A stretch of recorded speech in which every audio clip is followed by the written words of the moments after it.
Hello， 大家好啊！焦點視頻啊，好開心咧嚟到我哋全新嘅節目《明德堂》，喺我身邊咧係有註冊中醫師張雷川醫師喺度嘅。嗱，咁好開心啊嚇！咁啊嚟緊咧，我哋呢一個嘅節目咧都會同大家咧咁就去講唔同嘅一啲嘅身體症狀啦，有啲咩嘅問題嘅時候咧，到底點樣去解決嘅？嗱，咁啊今集係我哋第一集啦，咁我哋就會同阿張醫師咧咁就研究下一啲痛症嘅問題喎。嗱，阿醫師啊，我自己咧，我本人咧就好得意嘅，每3個月咧就有一次咧條頸咧就擰唔到噶啦。咁啊自己 feel 到嘅，即係可能例如一瞓醒，開始 feel 到，咦一擰個有少少痛喎。咁跟住咧你就你就只能夠等佢咧就好似一個山頂咁樣啊。最嚴重咧就係擰唔到頸啊，跟住慢慢咧佢就會落翻嚟，就會好翻噶啦。咁所以我覺得好奇怪喎，咁當然我有食一啲止痛藥啊之類嗰啲啦咁樣，咁啊但係喂點解會有啲咁嘅情況發生咧？係嘛？同埋就係喂，好似我暫時呢個情況就係佢都會可能需要幾日佢就自己好翻啦。咁我唔知呢啲係咪叫瞓矮頸定係咩情況啦？係嘛？咁但係會唔會有時可能嚴重到就係佢唔會自己好翻嘅咧？咁所以我想詳細請教你啦。其實咁講，頸椎病咧，佢分嘅類型咧就好多嘅。咁頭先你講嗰種咧，最簡單嚟講叫做落枕。咁佢落枕咧牽涉嘅主要係啲肌肉群嘅緊張，好譬如多數牽涉我哋嘅呢個胸鎖乳突肌啦，即係前邊嘅呢條，或者側邊嘅前中後嘅斜角肌，或者斜方肌呢啲，佢引起佢嘅疼痛痙攣，跟住佢就出現疼痛，扯住唔識喐。跟住甚至乎啲骨佢會褪歪咗啲嘅，咁佢就會令你轉動，其實嗰一刻好似卡住，跟住你夾硬轉咧，佢會疼痛嚇。咁呢類型嘅咧，醫學上咧就稱之為落枕。但係有時嗰個痛咧，好似例如頭先我所講，去到最高峰嗰陣咧，係痛到咧，我隻手係喐唔到嘅，係喐唔到嘅，係咪亦都就係因為咁樣，所以就有一個相連性咧？因為佢卡壓到嘅係臂松嘅神經，所以咧佢會令到你直情好似鎖住咗喺度嚇。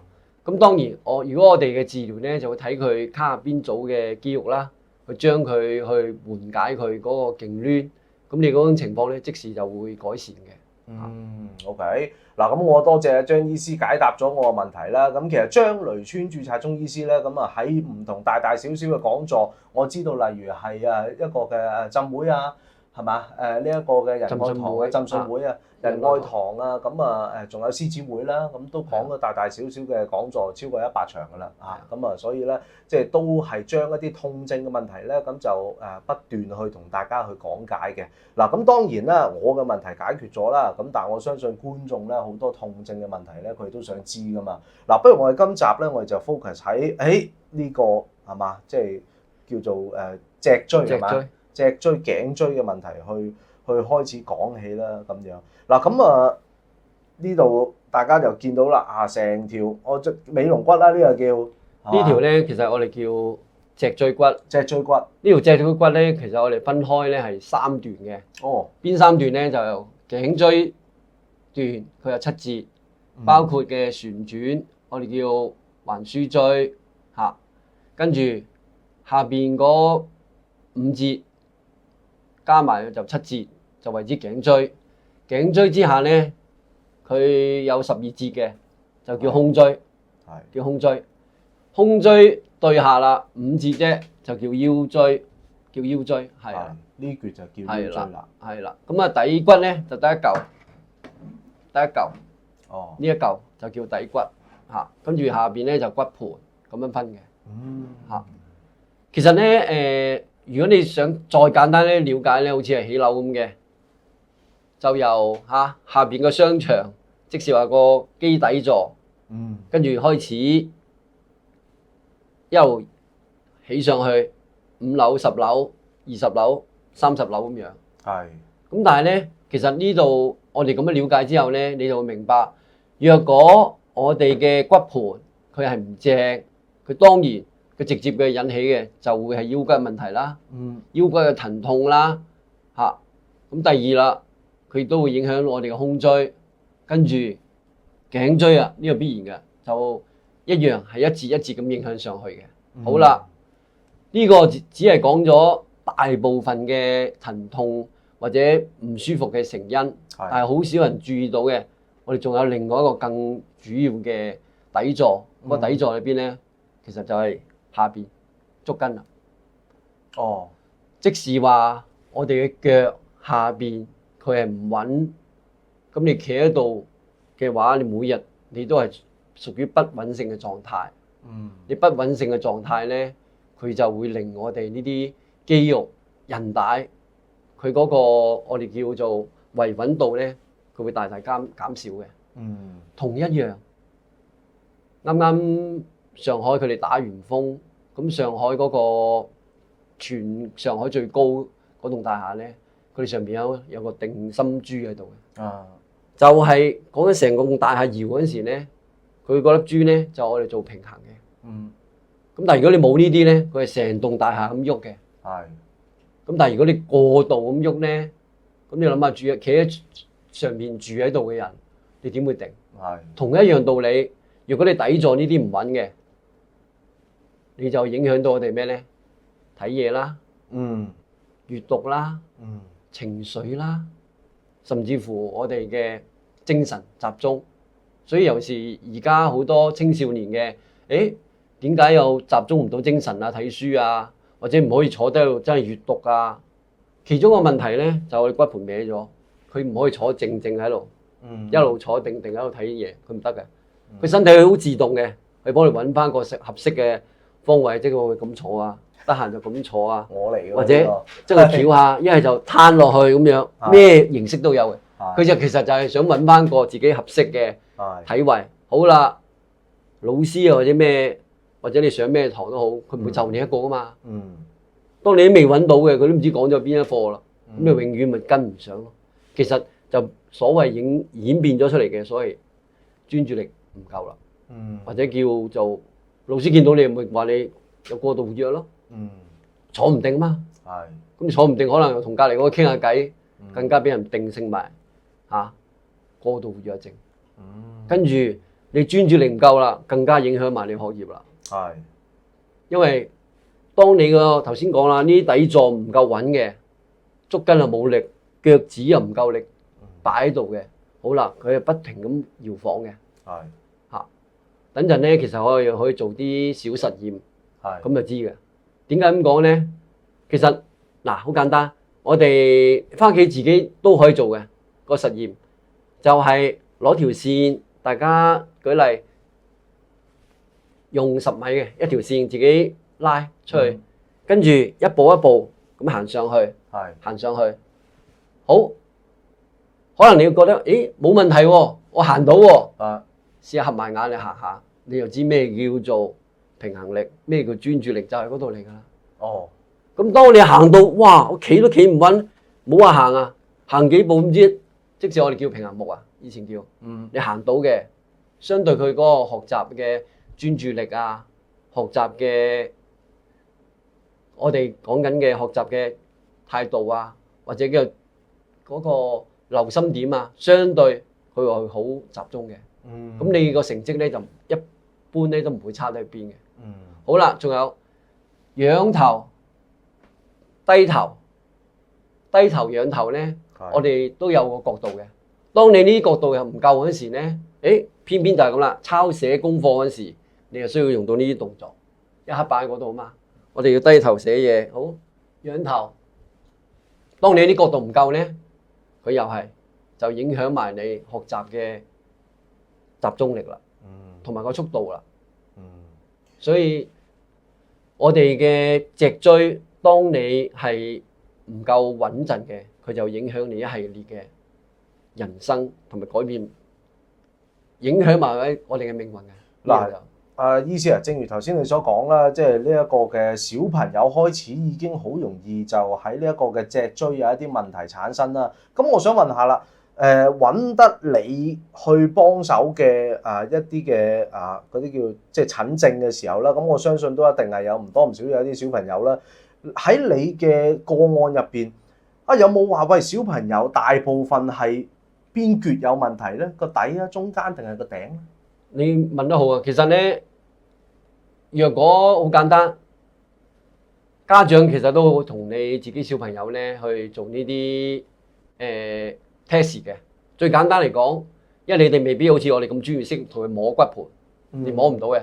即係絕對唔使。係啊，最簡單嘅方法就係度，睇下有冇長短腳。哦長短腳，你只要咧瞓喺度，好啦，伸兩隻腳出嚟，跟住咧你攞把尺去度一度，你就會知道咩叫長短。或者等陣呢度我哋事後咧，我哋等陣再俾啲片你哋睇，咩叫長短腳啊？咁你就可以分得出佢有啲係爭咁多，有啲係爭得更多嘅，哦，都係講緊幾 mm 嚇。呢啲係咩咧？就係骨盤嘅高低。骨盤點解要高低？當然離唔開幾個原因嘅。坐得衰，一個坐得衰啦。係。第二個咧，其實咧，如果小姐嚟講咧，中意着高踭鞋啦，哦，跟住拗柴啦，佢都影響我哋骨盤嘅高低嘅。係。咁而家最新嘅研究報告出嚟係咩咧？其實主要大部分係同個腦有關嘅，腦發育唔夠。哦，咁樣啊？腦發育唔夠，所以佢影響咗佢嗰個肌肉嘅發育。嗯。嚟緊咧，其實或者我哋去講得更詳細啲，點為之腦發育唔夠咧？因為其實由我哋一出生開始，頭嗰6個月，至到1年，跟住由1歲到3歲，個腦咧不斷係演變嘅。好啦，淨係一樣嘢，由佢6個月內未識仰頭。咩叫仰頭？即係意思向後望，未仰夠90度嘅，到佢成長之後，佢就基本上90%都會出現頸痛。哦，咁樣都會出現頸痛。哦，以前咧，我哋冇揾到咁多證據之前咧，都會發現點解原來小朋友佢由讀書時期開始已經可以出現頸痛、腰痛、膊頭痛。點解咧？原來同佢發育時期發得唔好有關係嘅。咁我想問下，即係嗱呢個原因就形成咗啦。咁但係點樣去補救咧？之後嗱，如果講補救咧，因為咧時間咧就會好長嘅。咁我哋或者我哋逐 part 咧去同大家講啦。如果唔係咧，就越拉越扯咧。係講到今晚，真係講到今晚。因為我哋基本上我哋上呢啲堂咧，真係可以講足7日7夜都未必講得完，因為基本上佢衍生出嚟嘅問題咧，佢有好多好多嘅，係成棵樹咁樣。係啊，你講啱啊，所以咧就最好咧就斷 part 嚟講。咁不如今日我哋同大家講下由個頭開始講啦。好啊，講個頭同埋頸開始講。係嚇，咁我哋頭同頸嗰 part 咧。其實咧就一般人咧點解會引起頸筋膊痛？或者我每日爸爸媽媽就話做嘢啫，要小朋友一樣喎。佢放完學之後，可能同爹哋媽咪講：爹哋媽咪啊，我條頸好酸攰啊咁樣。其實點解會有小朋友一樣出現呢啲？咁咧其中一樣咧就因為佢哋個體位唔啱。體位咩叫體位咧？我哋可以睇下盧生，盧生你可以坐側，嚟坐側面，係啦。好啦，醫師咁我坐好咗啦，依家。嗱，咁我哋觀眾咧，其實可以望到側面嘅盧先生。咁咧好簡單，一般點解我哋會出現頸或者膊頭嘅酸痛？其中一個好大原因咧，就係10個。已經9個咧，佢哋已經離開咗我哋嘅中軸線，或者簡單啲講叫圓肩寒背。我一定係其中嗰9個之一啦。咁咧好簡單，而家做一個 test。嗱，你向左轉頸，向左，係啦。大家可以留意到啦，阿盧生轉過嚟咧，如果你正常嘅話咧，係可以去到90度嘅，可以去到90度嘅。好，轉右。好，後仰，嚟翻正中位，係啦，後仰，係啦。呢個後仰角度咧，正常嗰時咧都可以去到180度嘅。咁呢個好明顯而家唔夠噶啦。嚇，而家得145度至85度。好，低頭。嗱，如果低頭咧，正常嗰時咧可以貼到我哋嘅胸骨病嘅。咁呢度仲有咁多距離，係嘛？咁呢個即是話佢嗰個弧度咧就絕對唔夠啦，亦都可以叫唔合格。好。咁呢啲時候咧，我哋點去證明佢係呢個體位係錯咧？好簡單，你將條頸突出嚟，然後縮翻去，係啦 ，hold 住呢個位。嗱，咁嗱，好簡單。頭先佢我哋叫水平線嗱，啱好呢度有條件衫咧，有條線喺度啊嘛。咁正常之下咧，頭先咧佢就肯定唔係呢個體位啦。而家就翻咗嚟，因為佢啱縮嗰條頸。就翻去呢個體位，跟住好簡單，你再轉去向左，向右，有咩唔同啊？係咪感覺舒服啲啊？係喎，感覺舒服啲喎。就係講緊你離開咗個中軸位咯，你離開個中軸位，所以你就係，因為好簡單，當你條頸喺個中軸位嗰陣時，你個活動度係一定係大嘅。係。當你離開咗之後，你個活動度佢係受卡壓，咁你長時間喺呢啲地方空間度活動，佢點會唔出現酸痛咧？就係咁解咯。係。咁第二個體位咧，幫佢調咩咧？嗰個圓肩、寒背，咁你就幫佢個肩關節兩個打孖開佢。好，跟住又叫佢轉向左，轉向右。咁如果你個小朋友又感覺，好似問阿盧生，係咪又感覺輕鬆啲？係。咁即是話佢100%係圓肩寒背，離開呢個體位嘅引起嘅疼痛。哦。呢啲全部都可以改善晒嘅。係啦。咁但係如果你唔調整翻呢個體位咧，你永遠係做咩咧？針灸好，推拿好，佢會幫到你一時，但係你要幫襯佢一世。係。因為個本你做唔到治本啊，即係嗰啲變咗治標，未必治到本。即係你變相好多我哋一啲香港人就係，我好中意上大陸揼骨啊，按摩嗰啲，揼一世㗎啦，係揼完係好舒服㗎。係，但係你冇去改變到自己體位咧，係永遠揾唔到個根本。你揾唔到個根本，你咪成日都係按，哇係真係舒服嘅。係，因為血液循環改善咗，代謝改善，促進血液循環，代謝改善咯，你點會唔舒服？好多時就係因為你卡完之後咧，血液循環減慢，跟住容易阻塞，所以中醫講嘅痛就因為唔通嘛。通咗啦，佢冇咁痛咯。係。咁你按完佢通啲，你咪冇咁痛咯。好啦，你遲啲又再塞過，咁你即使永遠都係一個循環。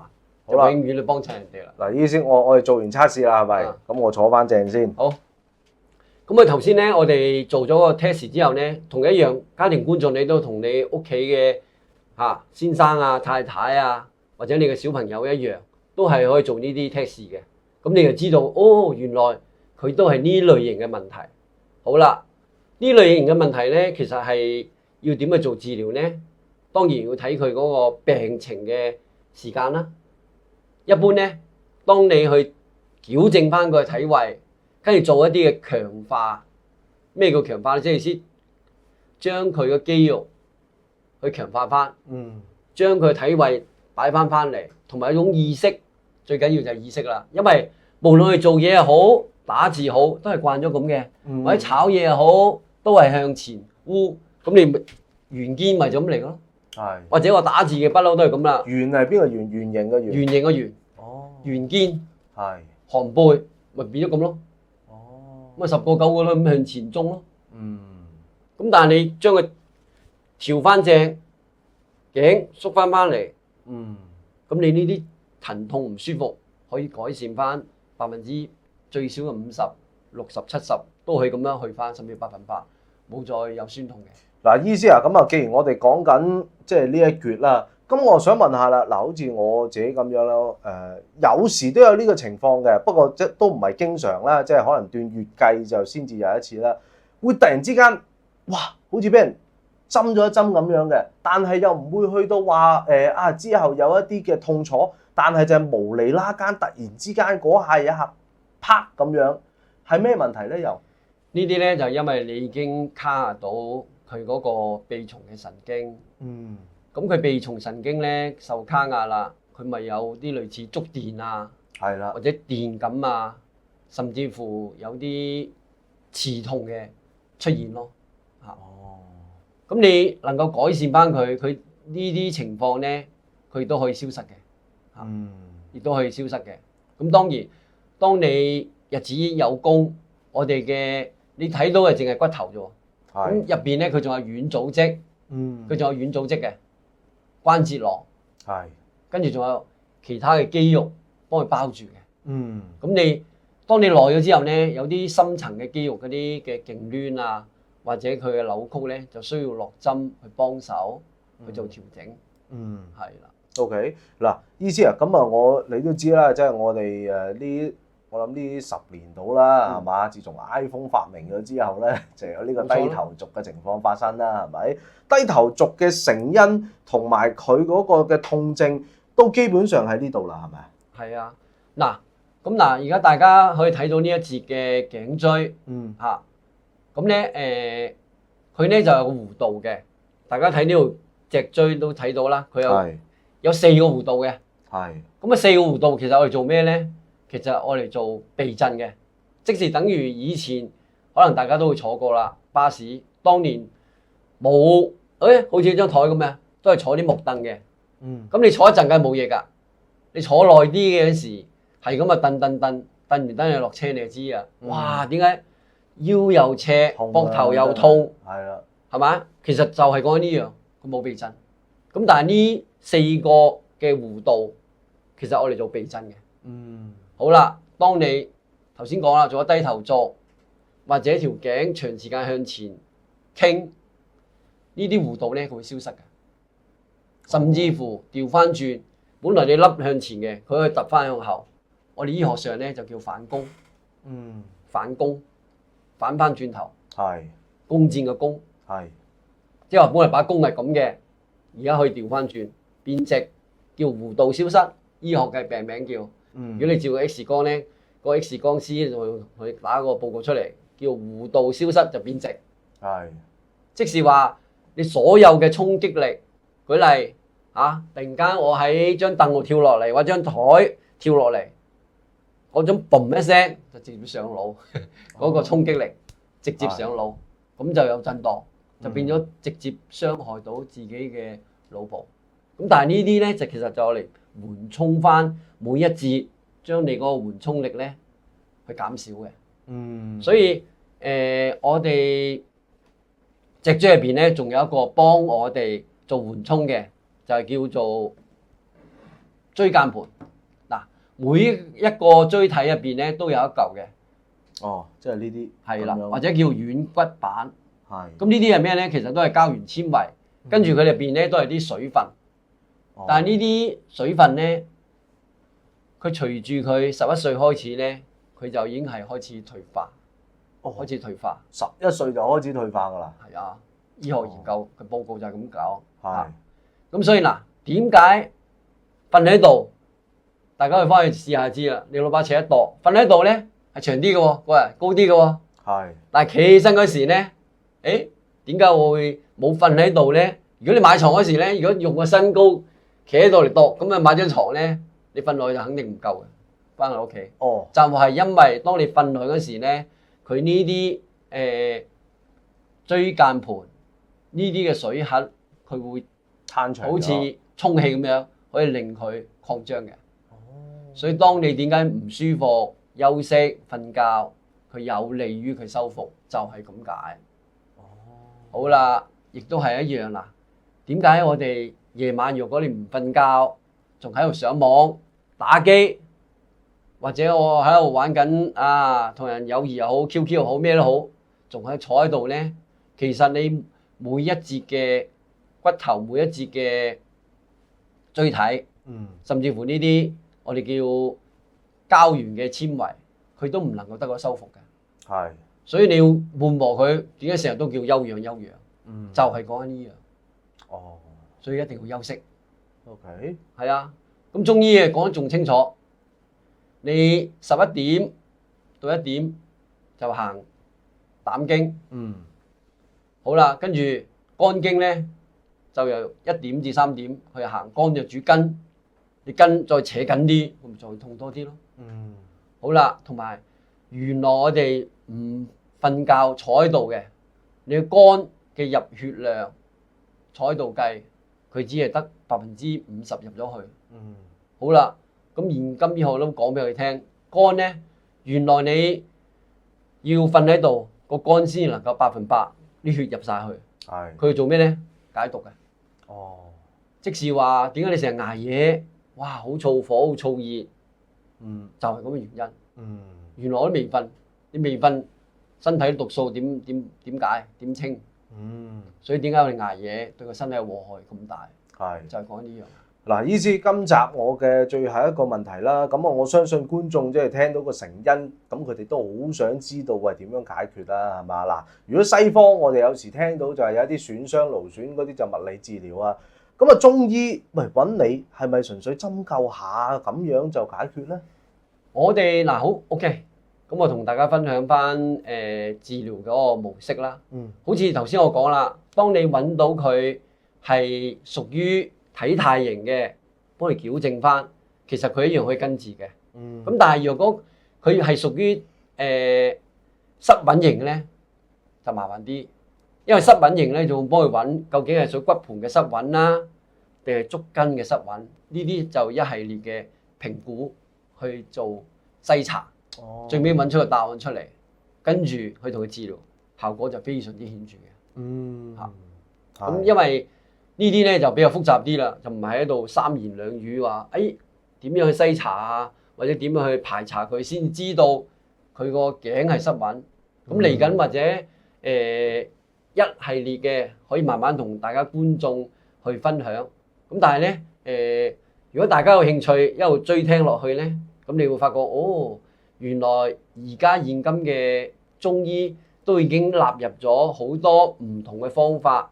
去做一啲嘅評估，而唔係以前嚟到，我頭痛就真係捽頭，腳痛係捽腳，已經唔係呢啲啦。咁啊已經係比較科學啲嘅，去幫你做一啲嘅檢測。究竟你係邊度引起，係咩嘅問題？頸椎係屬於肌肉型嘅冇力啊，甚至乎定係呼吸出咗問題，引起嘅頸椎嘅疼痛。因為頸淨係頸椎一樣嘅疼痛，佢牽涉可以有好廣好多嘅。咁但係其實做醫者咧，就係將佢喺短時間內去排查佢，揾出個原因去幫佢。因為頭先我再講多一樣就係話，乜原來呼吸都有影響到條頸啊？點解？因為好簡單，呼吸每日我哋7000幾次，只要你呼吸唔正確嘅，你諗下，大家一齊呼吸下就知啦。你都可以好平穩嗱，睇個胸甲冇喐，但係依樣係好深嘅呼吸，咁樣就已經兩種狀態啦。即是意味住咩咧？意味住你做運動嗰陣時好劇烈，你需要輔助呼吸機。咩叫輔助呼吸機？